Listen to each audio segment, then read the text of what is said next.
तो 2047 के विकसित भारत की नींव रखने वाला चुनाव, आप कह सकते हैं कि भारत को तीसरी सबसे बड़ी अर्थव्यवस्था की गारंटी वाला चुनाव, तीसरी सबसे बड़ी आर्थिक महाशक्ति बनाने वाला चुनाव, आप कह सकते हैं कि 140 करोड़ भारतीयों के सपनों और संकल्पों को साकार करने वाला चुनाव।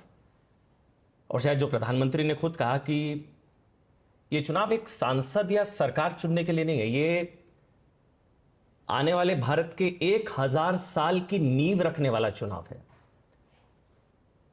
तो इस सबसे बड़े चुनाव पर देश का सबसे बड़ा नेटवर्क 18, मैं आपके साथ अमन चोपड़ा, और इस देश के सबसे बड़े चुनाव पर बात करने के लिए इस खास शो में हम अभिनंदन और स्वागत करना चाहेंगे देश के प्रधानमंत्री नरेंद्र मोदी जी का।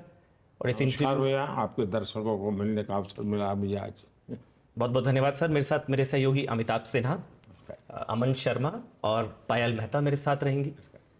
बहुत बहुत धन्यवाद सर, आपने समय निकाला। सवाल बहुत है, लेकिन पहला सवाल दरअसल ये है कि 2014 में 300 की बात की गई थी, 300 पार या 300 की, 300 आई। 19 में 350 की बात की गई, 350। अब 400 पार की बात की गई है, दावा है 400। तो सर रफ्तार यही रहेगी तो फिर 29 में फिर 450 पार की बात होगी। मतलब ये सवाल मैं गंभीरता से इसलिए पूछ रहा हूं क्योंकि हम लोग जब फील्ड में हैं, अब चर्चा ये है कि मोदी 400 पार हो रहा है नहीं हो रहा है। हार जीत की शायद संभवतः बात कम हो रही है। अब सवाल एक ही है कि 400 पार हो रहे हैं मोदी या नहीं हो रहे। आपका एनालिसिस सर। एक तो आपके सवाल को मैं गंभीर ही मानता हूं, मैं कोई लाइट नहीं मानता हूं, और इसलिए मेरा जवाब भी बड़ा गंभीर ही रहेगा। आपने जो भूमिका बनाई, इतिहास में कुछ ऐसी घटनाएं होती हैं जो 1000 साल के भविष्य को तय कर देती हैं, और दुनिया के इतिहास में ऐसा हुआ है। मेरे देश में मैं देख सकता हूं कि ये समय ऐसा है कि इस समय होने वाली सभी सकारात्मक चीजें और सभी सकारात्मक शक्तियों को एक आने से 1000 साल के भविष्य की दिशा तय हो जाएगी, और वो भी सकारात्मक होगी। ये मैं बड़े विश्वास के साथ कह रहा हूं। और इस अर्थ में ये चुनाव कई प्रकार से महत्वपूर्ण है। अब ज्यादातर देश का निर्णय आजादी के बाद पैदा हुए लोग वो ही कर रहे हैं, इसलिए नए सिरे से सोचते हैं। 21वीं सदी का जो जीवन है, अथवा 21वीं सदी में जिसने जन्म लिया है जी, वो अब निर्णायक एज ग्रुप में पहुंच गया है। तो एक बहुत बड़ा फैक्टर मैं इसको देख रहा हूं, और उसने बुराइयां देखी नहीं है, लेकिन उसके भीतर एक तड़प है कि दुनिया बदल रही है, हम क्यों नहीं बदलते, क्योंकि वो दुनिया को जानता है। इस देश में आज सबसे बड़ी पॉजिटिव मैं चीज देख रहा हूं वो ये है कि सामान्य मानवीय, इसका दूसरा शब्द ही एस्पिरेशन है।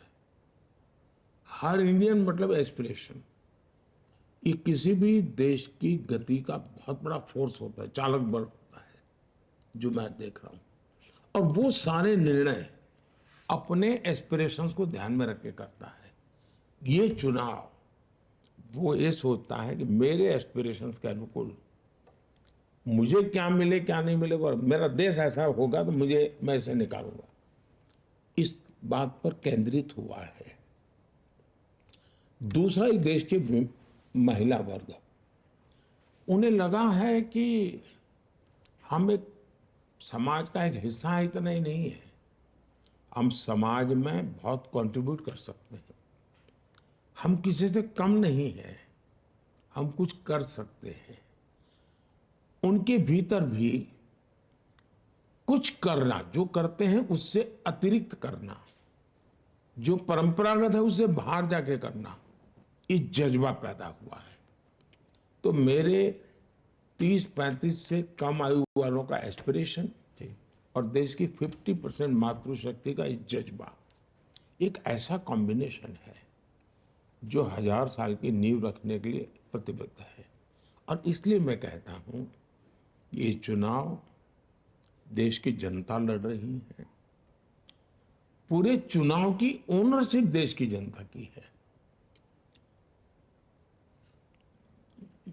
कौन नेता क्या बोलता है, क्यों बोलता है, इसका कोई महत्व मैं नहीं देख रहा हूं जी, क्योंकि जनता मन बना चुकी है। अब छोटे छोटे बच्चों के मैं इंटरव्यू टीवी पे, सोशल मीडिया में देखता हूँ, वो कहते हैं ये होने वाला है, ये होने वाला है। इसका मतलब ये सब कुछ ड्रिवन बाय सोसाइटी है, समाज के द्वारा। और इसलिए मुझे विश्वास है कि इस बार मजबूत सरकार, स्थिर सरकार, 400 पार वाली सरकार, निर्णायक सरकार, भविष्य की तरफ जाने वाली सरकार, ये मैं देख रहा हूं। मोदी जी, मैं जब आप बात करते हैं 400 पार का और कि बीजेपी 370 के पार जाएगी, एनडीए 400 के पार जाएगा, तो इसमें थोड़ा मैं अगर स्पेसिफिक्स में आपको लेके जाऊं, कई स्टेट्स ऐसे हैं, यूपी हो, बिहार हो, राजस्थान हो, छत्तीसगढ़ हो, मध्य प्रदेश हो, इसमें बीजेपी एक तरह से सैचुरेट पिछले इलेक्शन में कर गई, तकरीबन पूरा स्वीप हुआ। तो ये जो गेन्स हैं, जो 303 से 370 की जो जर्नी आप कह रहे हैं कि होगी, ये गेन्स आप किन स्टेट से देख रहे हैं? क्या ये दक्षिण भारत से आएगा, क्या ये बंगाल से आएगा, उड़ीसा से आएगा, आंध्रा तेलंगाना से आएगा? आपका थोड़ा अगर माइक्रो असेसमेंट हमें मिल पाए कि कैसे बढ़ेगा। देखिए, मैं गुजरात से आता हूँ, तो गुजरात में हम कई समय से लगभग 2/3 मेजोरिटी से लेते थे। तो सोचने वालों का भी एक स्टेगनेंसी जैसा हो गया था, उससे अधिक सोच ही नहीं पाते थे। अब मेरे से जब बात करते थे, क्या मोदी जी अब 2/3 मेजोरिटी, 3 दशक हो गए, मैंने कहा क्या बात करते हो जी, मुझे बहुत प्यार। और जब 156 हम जीत के आए उनके लिए अचरज था। अब ये 156 कहाँ से निकलेगी? तो कागज लेके बैठोगे तो नहीं दिखावा बैठेगा। अगर आपको लगता है कि इतना सारा सैचुरेशन होगा, क्या होगा, मैं देखूंगा कि राजस्थान में मेरे अगर 25,000 बूथ है, पिछली बार मैं अगर 5,000 बूथ में पीछे था, तो इस बार मैं 5,000 में हूँ या 3,000 में हूँ या 2,000 में, मेरा हिसाब किताब अलग है जी। तो इसलिए मेरे लिए कोई चीज अंतिम नहीं है, मैं लगातार उसमें भी नया। फिर मैं ये देखता हूँ, मान लीजिए मुझे एक बूथ में विजय मिला, तो मैं पूछता हूँ अच्छा वोटिंग क्यों ज्यादा नहीं हुआ, वोटिंग ज्यादा हुआ तो वोट क्यों ज्यादा नहीं मिला। मैं इतनी बारीकी से प्लान करता हूँ। और मैं मानता हूँ कि चुनाव है, ये एक बड़ा विज्ञान है, ये सिर्फ आंकड़ों का खेल नहीं है जी। और कैंपेन है, वो एक केमिस्ट्री है, आपकी केमिस्ट्री कैसी बनती है उस पर है। और इसलिए मेरे लिए अगर नंबर में आपको लगता है कि इस राज्य में तो कुछ नहीं, तो लेकिन उसके सिवाय भी मुझे वहां बहुत कुछ लाना है। तो एक बात, जहां तक राज्यों का सवाल है, इस देश में कई राज्य ऐसे हैं कि जहां अभी भी हमारे पास स्कोप है। अब जैसे अंडमान निकोबार, पिछली बार हम नहीं थे, इस बार हम आएंगे। यानी ऐसी एक एक गिनते जाओगे तो आपको अच्छा, हाँ यार मोदी ने बराबर हिसाब कर लगा के रखा है।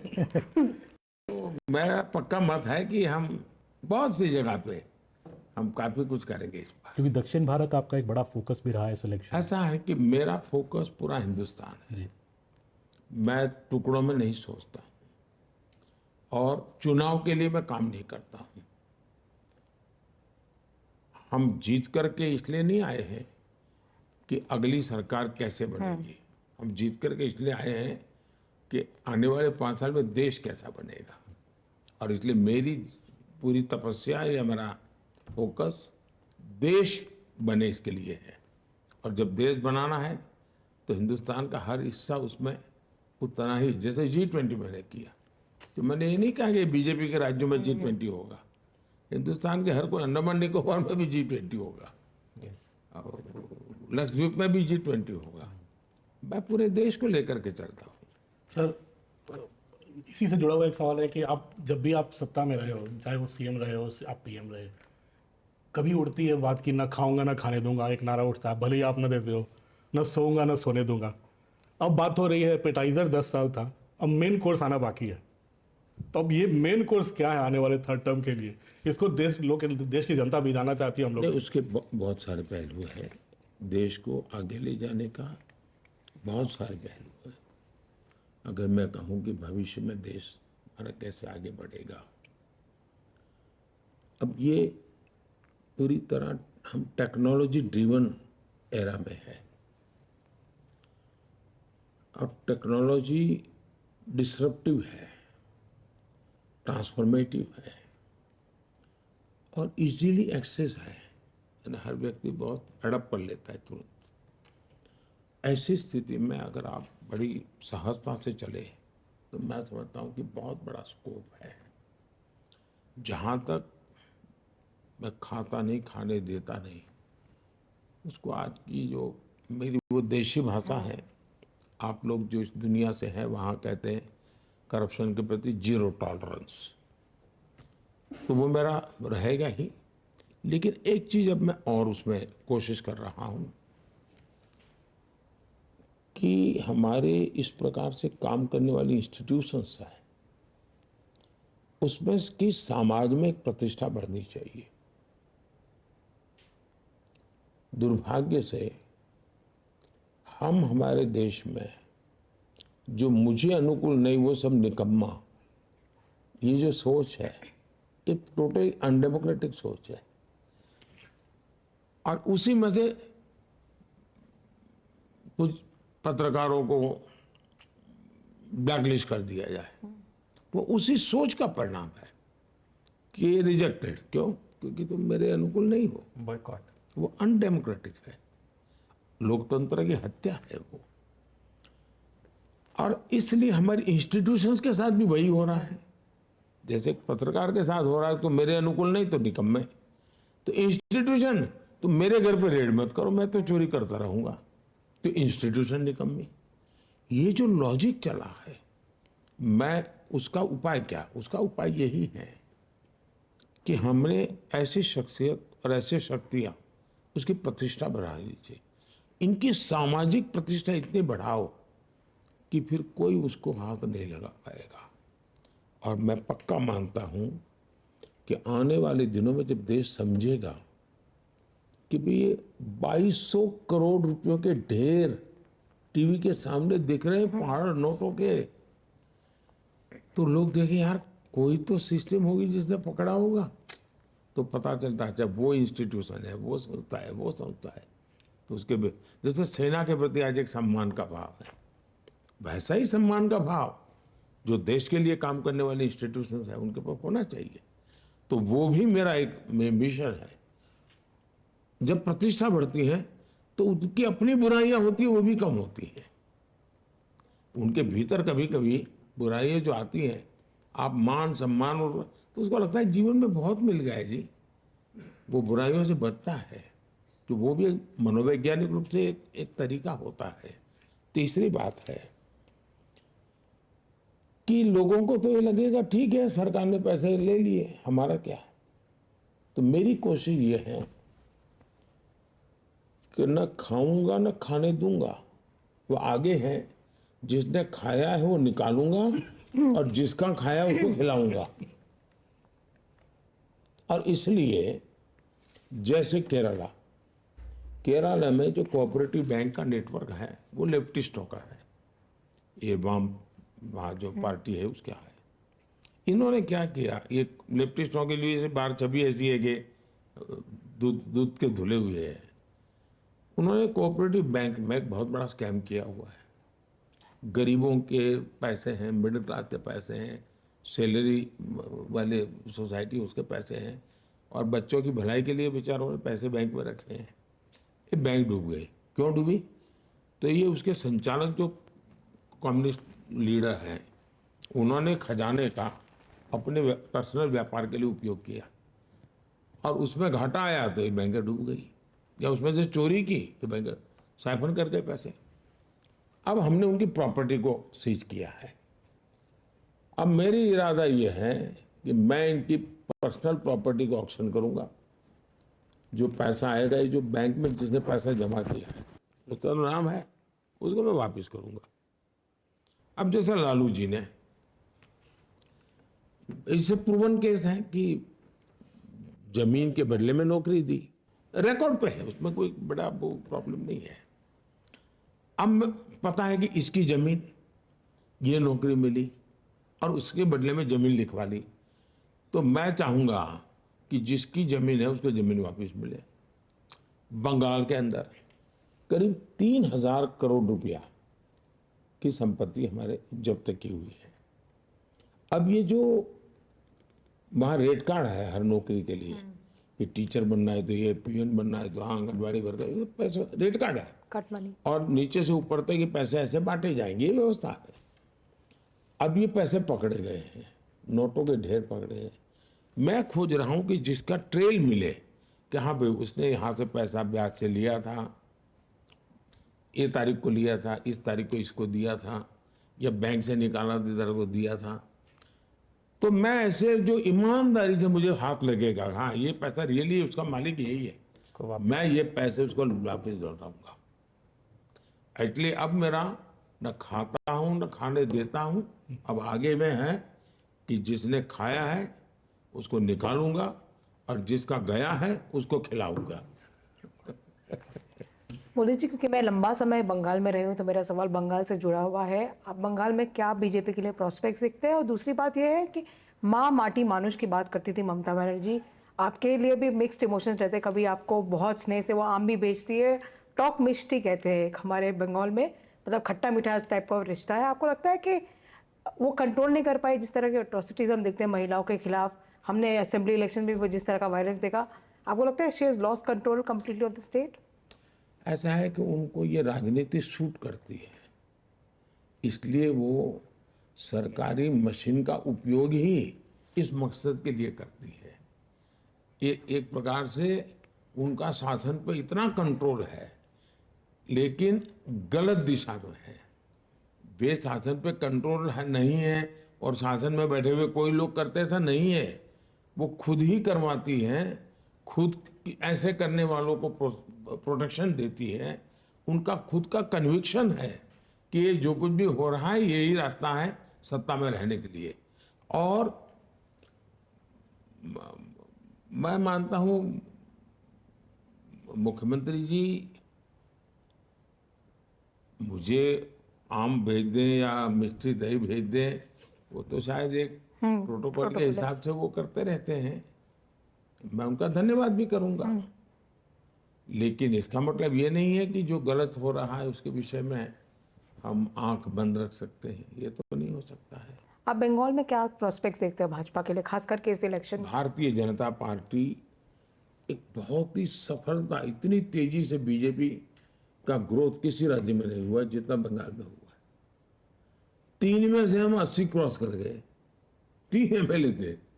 लेकिन मेरे देश का दुर्भाग्य देखिए और एक खान मार्केट गैंग देखिए कि जिसने सत्ता नहीं बनी इसलिए पराजय, अरे 3 से 80 क्रॉस कर गए भाई, बड़ा विजय था हमारा। लेकिन खान मार्केट गैंग ने देख लिया कि भाजपा के तो सपने खत्म हो गए। आज हमारे MP बंगाल में और बड़े शान से काम कर रहे हैं जी। और इसलिए भारतीय जनता पार्टी के लिए बहुत तेजी से विकास है, अद्भुत स्वीकृति है, समाज के सभी वर्गों में है। और अब बंगाल के लोग दूसरा विभाजन नहीं देखना चाहते। अब बंगाल को टूटता हुआ देखने की तैयारी बंगाल के लोगों की नहीं है। सर, बंगाल के बाद एक बार मैं दिल्ली को लेकर सवाल पूछना चाहता हूँ। दिल्ली के मुख्यमंत्री अरविंद केजरीवाल 40 दिन तिहाड़ में गुजारे, बाहर चुनाव प्रचार वो कर रहे हैं, वो ये कह रहे हैं कि मतलब वो इकोसिस्टम या वो खुद इसको अपनी जीत बता रहे हैं, जैसे घोटाला हुआ नहीं, वो कह रहे हैं कि मुझे चुनाव जिताओगे तो मैं जेल नहीं जाऊंगा और रिजाइन बिल्कुल नहीं करूंगा, ये सब प्लॉट था मेरे अगेंस्ट। वो कह रहे हैं कि ये बेल है, मेरी जीत है। इसको आप किस तरह से देखते हैं सर? ऐसा है कि मैं व्यक्तिगत उनका जो मामला चल रहा है उस पर कोई भी टिप्पणी करूं उचित नहीं है, क्योंकि अभी मामला कोर्ट में है। मेरी चिंता कोई व्यक्ति नहीं है, मैं तो अदालत ने क्या कहा उसके पर अगर ध्यान केंद्रित करूं तो शराब घोटाले में हाईकोर्ट की टिप्पणी क्या है, हाईकोर्ट ने क्या कहा है, मैं उसको तो मानूंगा। एजेंसी ने क्या किया है छोड़ो, किसी बीजेपी स्पोक्स पर्सन ने क्या कहा है वो छोड़ो, वो स्वयं क्या कहते हैं वो छोड़ो। कम से कम हाई कोर्ट ने शराब घोटाले के लेके बारे में जो कहा है और बहुत ही कड़ी टिप्पणी की है। अब चिंता का विषय ये है देश में और जो गंभीर है कि सार्वजनिक जीवन में कोई जिम्मेवारी नहीं रहेगी, अपनी खुद की बातों पर भी कोई कमिटमेंट नहीं रहेगा। सार्वजनिक जीवन में एक जमाना था, स्कूल में कोई बच्चा अगर कॉपी करता है और पकड़ा जाए तो महीने भर स्कूल नहीं आता था। उसके माँ बाप भी शर्माते थे, यार मेरा बेटा एग्जाम में कॉपी करने में पकड़ा गया था। ये स्थिति थी, यानी इन चीजों को बुरा माना जाता था हमारे समाज में। आज बेशर्मी के साथ सजा जिनको हो चुकी है, जिन पर गंभीर आरोप लगे हैं, उनको कंधे पे लेकर के आप सार्वजनिक रूप से नाच रहे हो, ये जो पतन हुआ है वो चिंता का विषय है। मुझे कोई पर्सन से लेना देना नहीं है। अगर ये हुआ तो भ्रष्टाचार की होता क्या, पहले जमाने में डाकू होते थे, महिमा मंडन होता था उनका, वो डकैती करते थे, महिमा मंडन होता था समाज में। अखबारों में भी मैं जो पहले के जमाने में 2-2 पेज स्टोरी, कवर स्टोरी मिलती थी उनको कि ऐसा ऐसा उसका तो जीवन ऐसा, वो तो ऐसा कर सकता है, और वो बड़े बन जाते थे। दुर्भाग्य से अब राजनेताओं को ये बेनिफिट मिलने लगा है कि इतना भ्रष्ट लोगों का। मैं तो हैरान हूं कि कोई अखबार वाला किसी भ्रष्ट व्यक्ति का इंटरव्यू लेने जाए। एक चार्ल्स शोभराज मैंने अपना देखा था कि लोग इसका इंटरव्यू करने जाते थे, और आज मैं देख रहा हूं।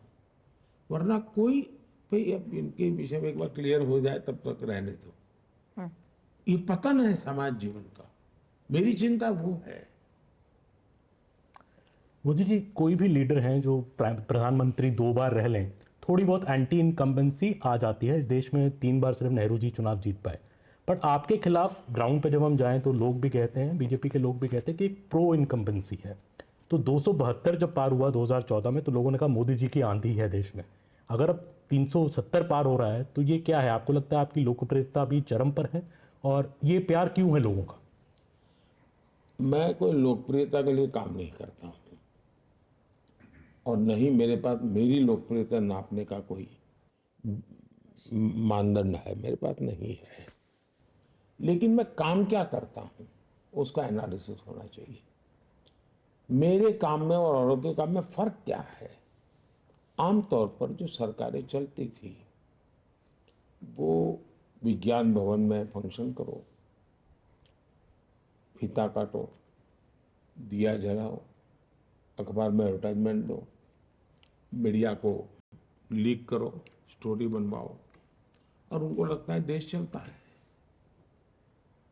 और ज्यादातर सरकारें उसी मिजाज में रही। कांग्रेस का पतन बहुत कम समय में हुआ था जी।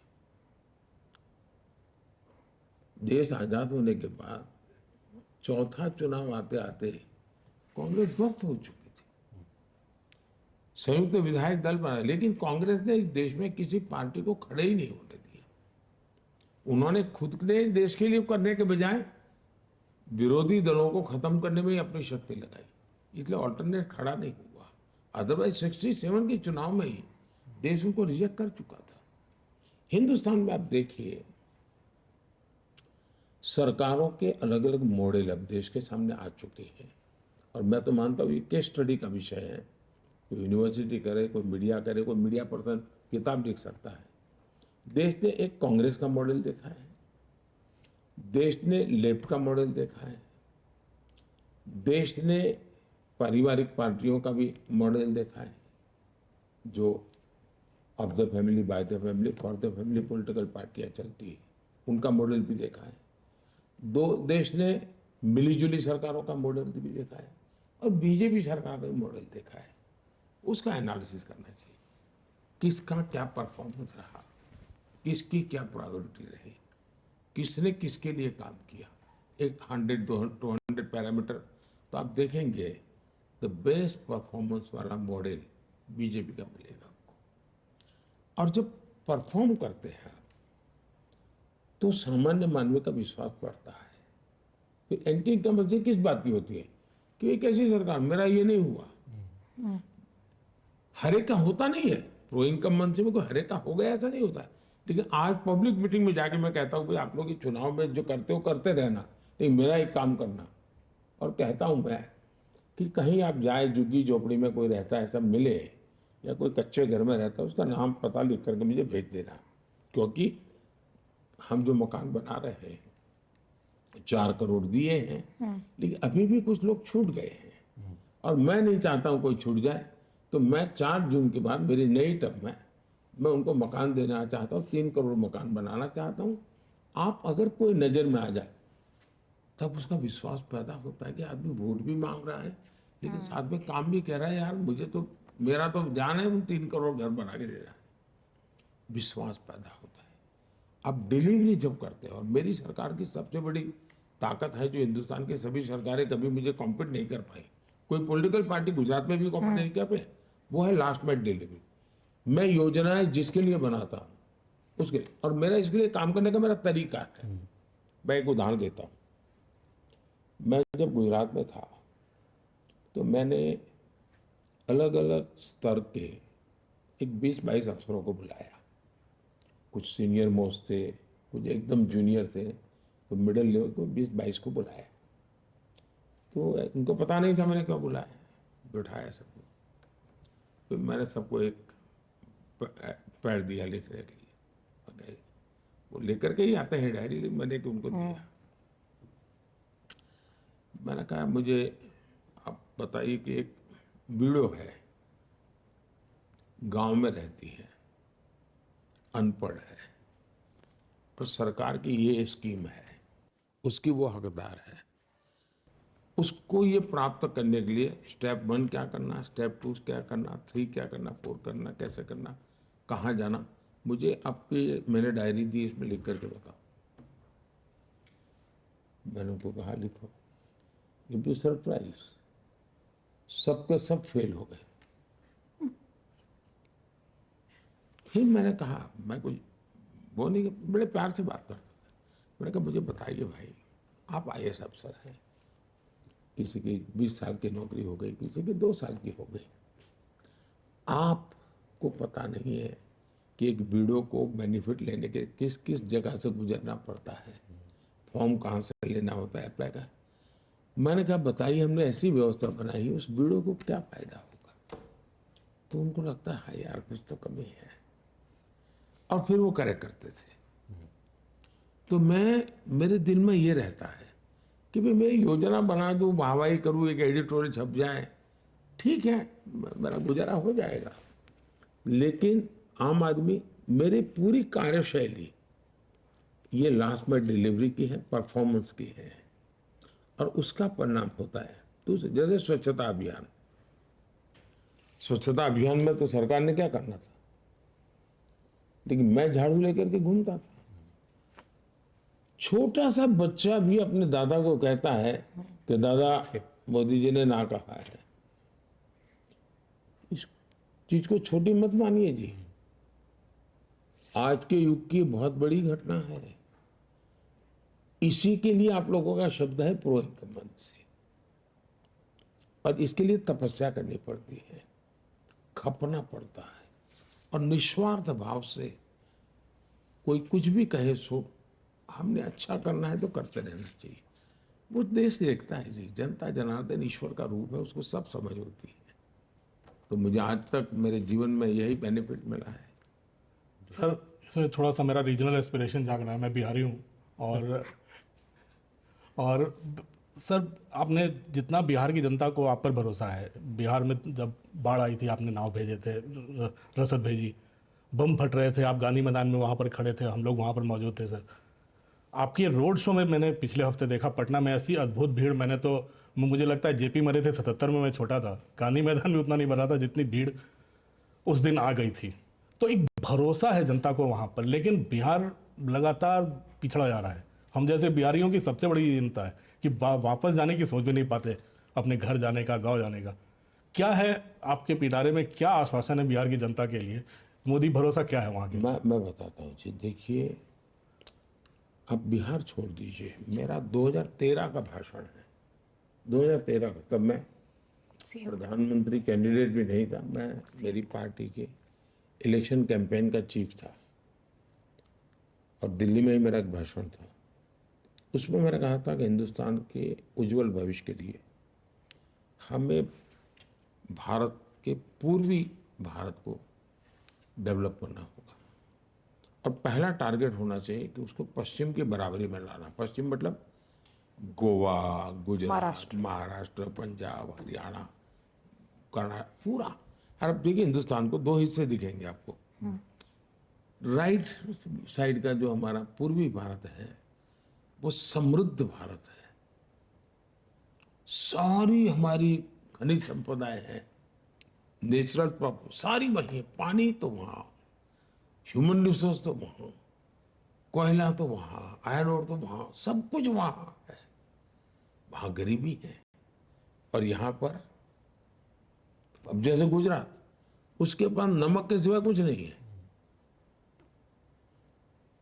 वहाँ एक भी डायमंड नहीं है, लेकिन दुनिया में 10 में से 8 डायमंड किसी न किसी गुजराती का हाथ लगा हुआ है। तो ये ऐसी स्थिति क्यों? तो मेरा 13 का भाषण है कि हमने पूर्वी भारत को डेवलप करना चाहिए। और आपने देखा होगा जो हमने बिहार में इंफ्रास्ट्रक्चर का काम किया है, आपने देखा ब्रिज के काम लंबे अरसे से अटके हुए थे, इंडस्ट्री के लिए का लॉ एंड ऑर्डर की सिचुएशन जो है उसकी चिंता करना, यानी ऐसे हर विषय पर बल देना। हमने गैस पाइपलाइन का काम किया है, ये गेम चेंजर बनेगा, इंडस्ट्री को बहुत बड़ा सस्ता फ्यूल मिलेगा, वो जाएंगे। वहाँ के एग्रीकल्चर को भी हम मोड़ सकते हैं, उस दिशा में हम बढ़ देंगे। आज देखिए जी, बिहार का युवा सबसे ज़्यादा टैलेंटेड मिलेगा आपको, किसी भी फील्ड में जाइए, आपको ऐसे हाथ लगाओ तो 2 बिहारी बच्चे मिल जाएंगे। और वो ऐसे ही घर से निकले हुए लोग नहीं है, सामर्थ्यवान लोग हैं। मेरे राज्य में अगर मैं गुजरात का देखूँ, IAS IPS कैडर में किसी एक राज्य के सबसे ज़्यादा कहाँ थे तो बिहार के थे। इसका मतलब परमात्मा ने उनको बहुत सामर्थ्य दिया है, और किसी जमाने में तो विश्व का नेतृत्व तो उस भूमि में से हुआ है, तो उसमें तो कोई कमी नहीं। हम इसलिए मैं झारखंड हो, पूर्वी यानी उत्तर प्रदेश हो, बिहार हो, असम हो, बंगाल हो, इस पर हमारा पूरा बल है। इंफ्रास्ट्रक्चर को बल दो, वहाँ जो नेचुरल रिसोर्सेज हैं उसका वैल्यू एडिशन करो, स्किल डेवलपमेंट करो, ये सारे रास्ते, और जो मैं ऑलरेडी कर रहा हूँ, इसके कारण बहुत ही फायदा होगा। मेरा एक सवाल थोड़ा सा हटके है। प्रधानमंत्री जी, आप इतनी मेहनत करते हैं, इतना काम करते हैं, पर बहुत मेटिकुलस होता है आपका काम। हमने कई बार जो स्टोरीज के वहाँ पे लोग जानना चाहते हैं कि आप इस तरह से किस तरह से काम करते हैं। जैसे आपने कभी आपने कोई रेस्क्यू ऑपरेशन चलाया तो उसका नाम ऑपरेशन गंगा रखा या देवी शक्ति रखा, क्या सोचते हैं आप? नाम, एवरीथिंग, नेम इज ऑल्सो बहुत पर्टिकुलर होता है आपके लिए। इसमें मेरे 2 अनुभव है जी। मैं जब गुजरात में था तो NCC के एक चीफ आए, वो तो रिटायर्ड अफसर होते हैं, वो मुझे मिलने आए, तो सारा फॉर्मल जो उनका ऑफिशियल था पूरा, बोले फिर साहब अगर आप समझ दे तो मुझे पर्सनल बात करनी है, मेरी ड्यूटी के सिवा है। नहीं, मैं कहा जरूर आप आए, बात कीजिए। बोले मेरी पत्नी का एक आपको मैसेज है। मैंने कहा क्या?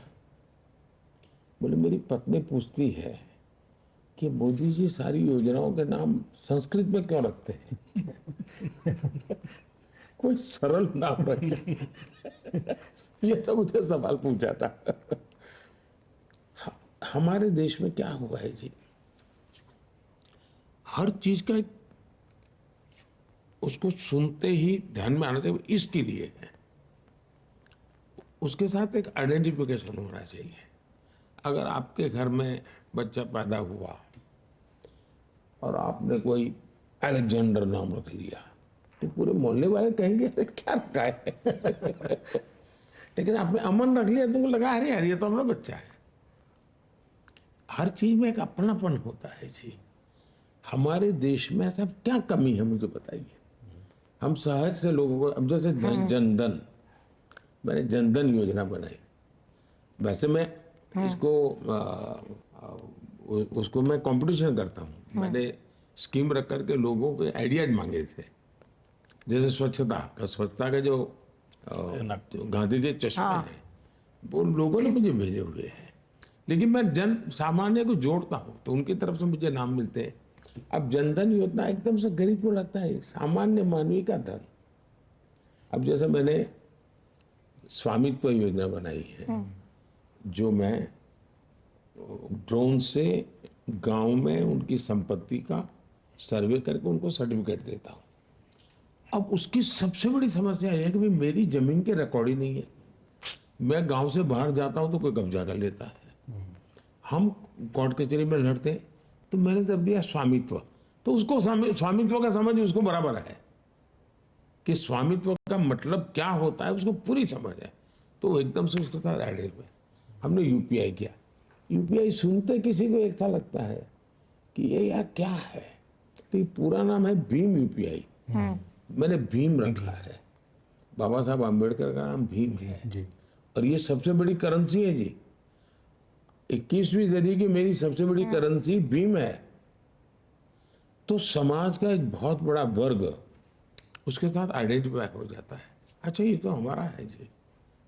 और इसलिए मैं मानता हूं कि हमने योजनाएं उसी प्रकार से मैं जी ऑपरेशन करता था। ऑपरेशन ऐसे नाम रहते थे जी। अब मैंने कावेरी रखा था, क्यों? तो ज्यादातर उस इलाके के लोगों को अफेक्टेड थे, उनको मुझे लाना था, तो मेरे लिए वो सूट करता था कावेरी। मैंने चंद्रयान के लिए शिव शक्ति रखा।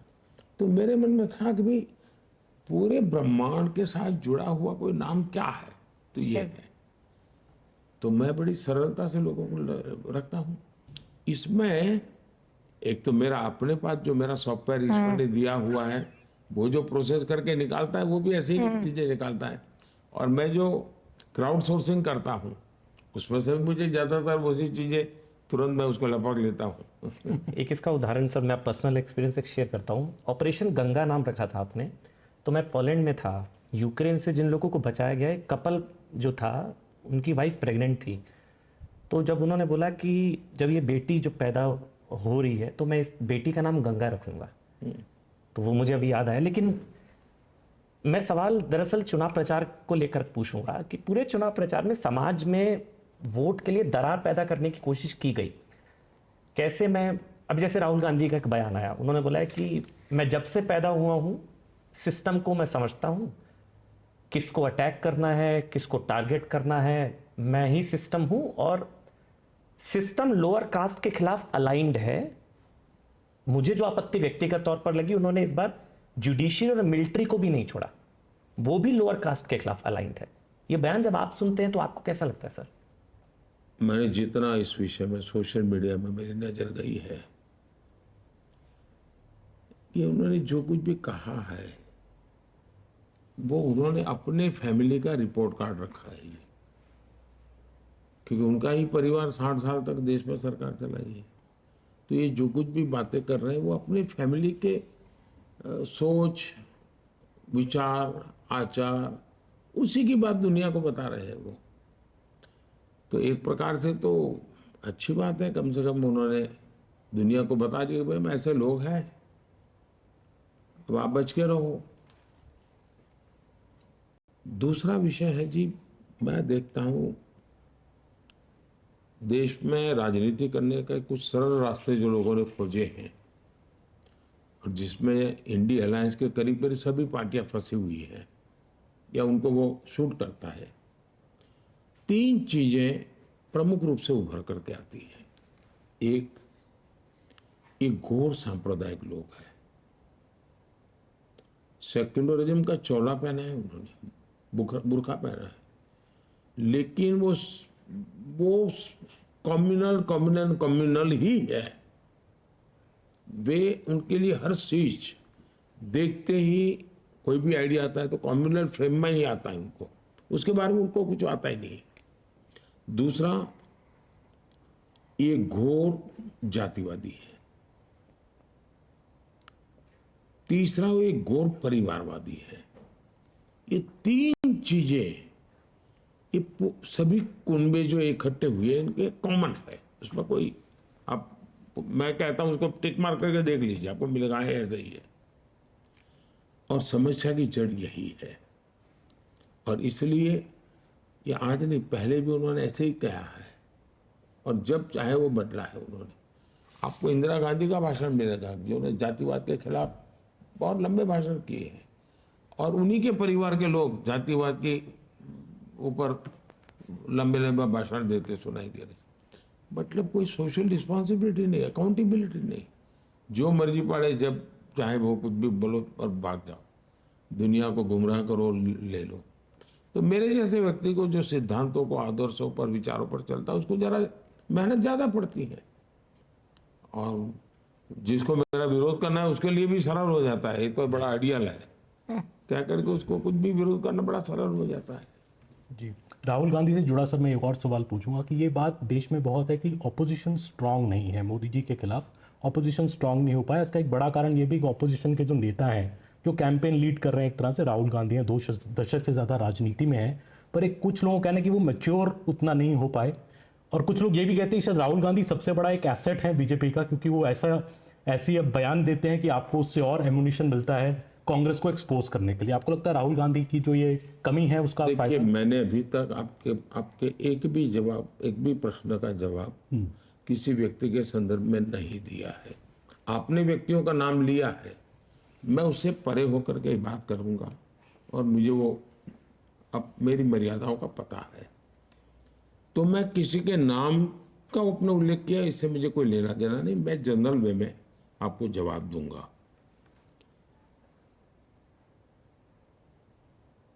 लोकतंत्र के लिए बहुत आवश्यक है कि एक बहुत ही मजबूत विपक्ष हो, बहुत ही सजग विपक्ष हो, और सरकार को तलवार की नोक पर चलने के लिए मजबूर करे, ऐसा विपक्ष होना ही चाहिए। और मुझे इस देश में टैलेंट की कमी नहीं लगती है। इस देश में भरपूर टैलेंट है, उनको अवसर दिया जाए। मुझे लगता था कि 2014 से 2024 एक अच्छा विपक्ष मुझे मिलता। मेरे भी जीवन में कोई कहेगा क्या कमी है, तो अब अच्छे विपक्ष का अभाव है, मैं कमी महसूस करता हूँ, क्योंकि उनसे मुझे कोई पॉजिटिव कंट्रीब्यूशन मिल ही नहीं रहा है। मैं तो सोच रहा था इन लोगों ने 60 साल सरकार चलाई है, तो मुझे सरकार चलाने में सुविधा होगी, मैं जाते आते पूछ लूँगा जरा बताइए क्या करना है क्या नहीं। प्रणब मुखर्जी साहब थे तब तक मुझे थोड़ा बेनिफिट होता था, वो अपने अनुभव मुझसे शेयर करते थे, लेकिन बाकी मुझे वो बेनिफिट मिला ही नहीं। तो मुझे खुद को ही, मेरी पार्टी के जो अनुभवी लोग थे उनसे जो मदद मिली, उन्हीं से मुझे अपनी दुनिया खड़ी करनी पड़ी। और मुझे गुजरात का बड़ा मेरा अनुभव था, वो मेरे काम आया। विपक्ष किसी भी प्रकार से काम नहीं आया, और नकारात्मकता इतनी कि देश हित के अत्यंत महत्वपूर्ण निर्णय जो कभी उनकी खुद की पार्टी के मैनिफेस्टो में है, वही आज उनको पॉलिटिकली बेनिफिट लेने के लिए उसे उल्टा करना, ये चीज मैं समझता हूं कि चिंताजनक है। लेकिन मैं इस बात से सहमत हूं कि भारत जैसे लोकतंत्र में मजबूत विपक्ष होना चाहिए, सक्रिय विपक्ष होना चाहिए और बहुत ही वेल ट्रेड, वेल इन्फॉर्म विपक्ष होना चाहिए। इसका लाभ होता है जी। मैं गुजरात में था सीएम, मेरे यहाँ विपक्ष में जो लोग थे, लेकिन सभी सीएम वगैरह बैठते थे तो उसका एक दबदबा रहता था जी, और उसका लाभ होता था। हाउस में ट्रेजरी बेंच के लोग भी इधर उधर होते नहीं थे जी, उसका बेनिफिट होता था। अभी तो हालत ऐसी नहीं है जी। मेरे दिल में एक दर्द है ये। प्रधानमंत्री जी, इसी से जुड़ा हुआ ये एक सवाल है कि आपने, मुझे लगता है कि 150 पौने 200 रैलियां रोड शो कर चुके हैं अभी तक पिछले 2 महीनों में, लेकिन उससे भी ज़्यादा लग रहा है कि बदजुबानी विपक्ष की बढ़ी हुई है, उससे ज़्यादा आपके खिलाफ गालियां पड़ रही हैं। इस बार पहली बार ऐसा देखा गया है, माता पिता तक लोग सवाल मतलब बदजुबानी कर चुके हैं, गालियां दे रहे हैं। और पहली बार हम लोगों ने देखा है कि ऐसा चुनाव आया है 2002 का, जब से आप चुनावी राजनीति में आए, कि पहली बार माँ के आशीर्वाद के बिना, क्योंकि हर बार आप वोट करने जाते थे और माँ का आशीर्वाद लेने जाते थे, हम लोगों ने गांधीनगर में हमेशा देखा। तो ये मिस कर रहे थे आप, और दूसरा ये बदजुबानी कैसे लेते हैं आप? मैं दो चीज़ों को अलग करके देखता हूँ। ये कहना कि मुझे अभी भी गालियाँ पड़ रही है वो सही नहीं है। शायद मेरे जन्म से पहले से गालियाँ मेरे लिए तैयार रही है, और 2001 में जब मुझे मुख्यमंत्री का काम मिला, तब मुझे शायद कोई ऐसा विषय नहीं जिसमें मुझे गाली ना पड़ी हो और बिना कारण मेरे बाल नोच लिए हो।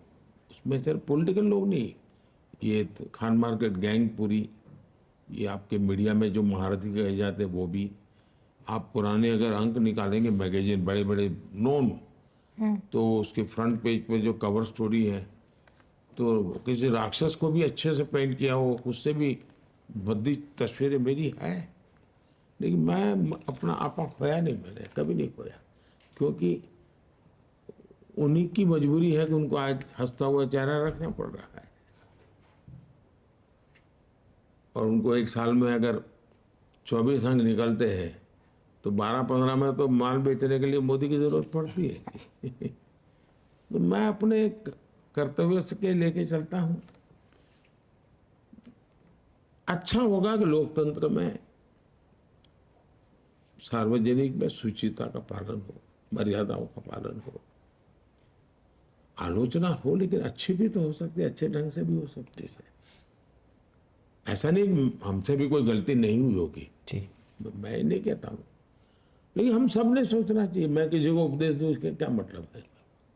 मोदी ने खुद ने भी कभी गलती की होगी, मोदी के साथियों ने भी गलती की होगी, लेकिन भारत में ये स्थिति ठीक नहीं है, जो हो रहा है ठीक नहीं है।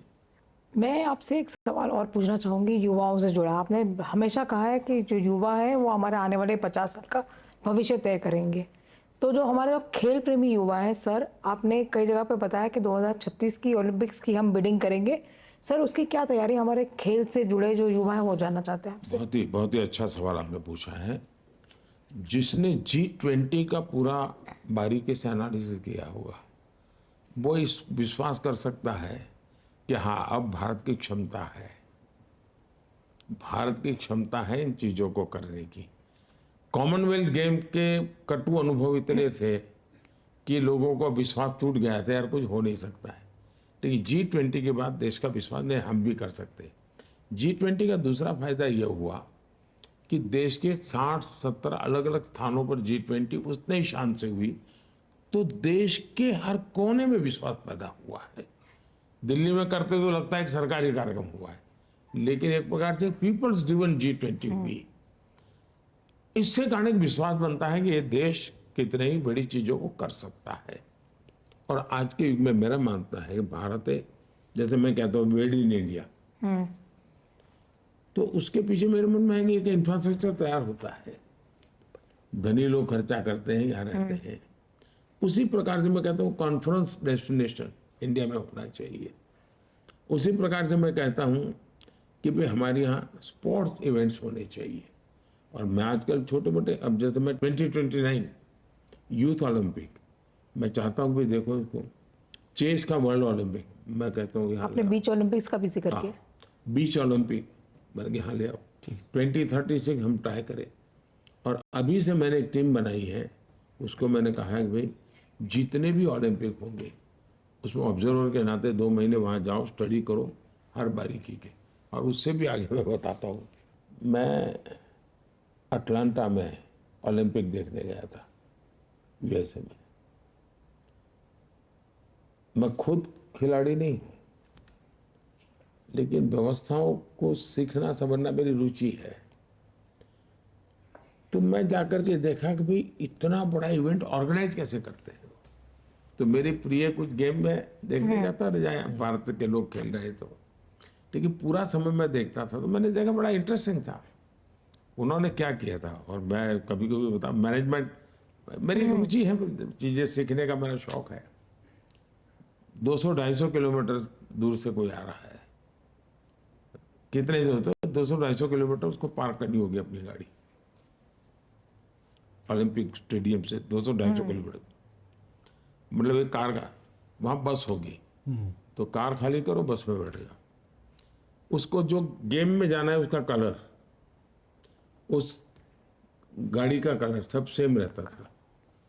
तो उसको पता है कि मुझे अगर हॉकी में जाना है तो मुझे इस कलर वाली बस में बैठना है, तो अपनी गाड़ी छोड़ के उस बस में बैठता है। फिर वो बस एक मेट्रो स्टेशन पर जाती थी, तो बस के लोग सब मेट्रो में उस कलर वाले डिब्बे में बैठ जाते थे। अच्छा, वो कलर वाली जब मेट्रो आती तो बैठते थे, वो सीधी उस स्टेडियम के पास जाती थी। मतलब कार 60 कार में से एक बस हो गई, एक बस में से 60-100 बस में से एक मेट्रो हो गई। इन्होंने 1-8 करोड़ लोगों को ट्रांसपोर्टेशन इतनी बढ़िया, ऐसी चीज़ें मैं उस समय स्टडी करता था। तो मैंने मेरी टीम को कहा भाई हर चीज़ स्टडी करो और स्टडी करके लाओ। तो एक प्रकार से तैयारी, ह्यूमन रिसोर्स डेवलप करना, इंफ्रास्ट्रक्चर तैयार करना, उनकी आवश्यकताएं क्या होती है उसको समझना, at the same time Hindustan के खिलाड़ियों को तैयार करना।